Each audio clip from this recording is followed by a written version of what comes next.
প্রধান উপদেষ্টা অধ্যাপক ডক্টর মোহাম্মদ ইউনূস ও যুক্তরাষ্ট্রের পররাষ্ট্রমন্ত্রী মার্কো রুবিওর মধ্যে ফোনালাপ হয়েছে। ফোনালাপে কথোপকথনের বিষয়টি বিবৃতির মাধ্যমে জানিয়েছে প্রধান উপদেষ্টার প্রেস উইং।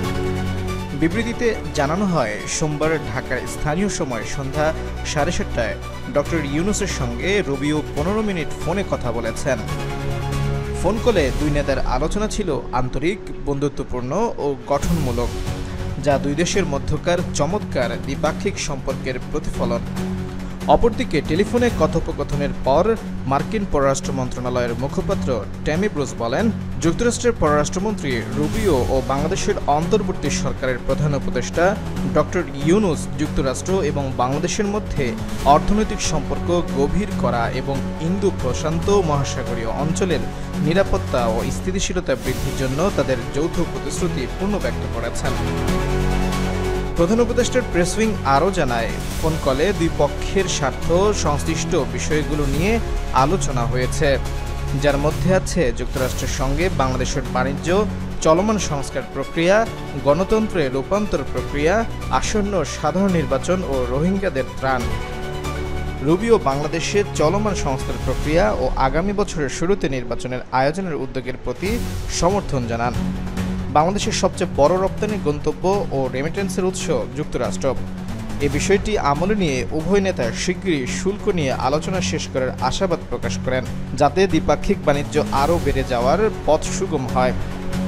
ডক্টর ইউনূস উল্লেখ করেন, সম্প্রতি জাতীয় নিরাপত্তা উপদেষ্টা ডক্টর খলিলুর রহমান ওয়াশিংটন ডিসিতে মার্কিন উপপররাষ্ট্রমন্ত্রী ক্রিসটোফার ল্যান্ডারের সঙ্গে একটি সফল বৈঠকে অংশ নেন।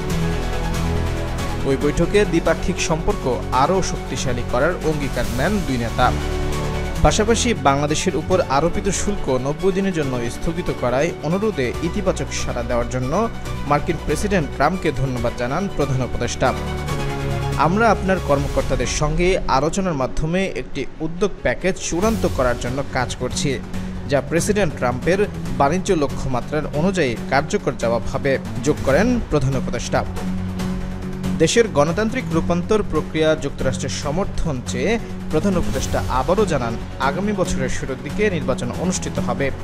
অন্তর্বর্তীকালীন সরকার ও রাজনৈতিক দলগুলোর মধ্যে চলমান সংলাপের হাত ধরেই দেশের রাজনৈতিক প্রক্রিয়ার জন্য অত্যাবশ্যক সংস্কারগুলো উঠে আসবে। নির্বাচন কমিশন এখন নির্বাচন ব্যবস্থাকে ঢেলে সাজানোর জন্য কঠোর পরিশ্রম করছে। আগের সরকার ওই ব্যবস্থাকে ধ্বংস করেছিল। এবারে নির্বাচনে আমাদের দেশের তরুণ তরুণীরা জীবনে প্রথমবারের মতো ভোট দেবে, যোগ করেন প্রধান উপদেষ্টা। রোহিঙ্গাদের প্রতি ওয়াশিংটনের নিরবিচ্ছিন্ন সমর্থনের প্রশংসা করেন প্রধান উপদেষ্টা। 2017 সাল থেকে রোহিঙ্গাদের জন্য সর্বোচ্চ মানবিক সহযোগিতা দিয়ে আসছে যুক্তরাষ্ট্র।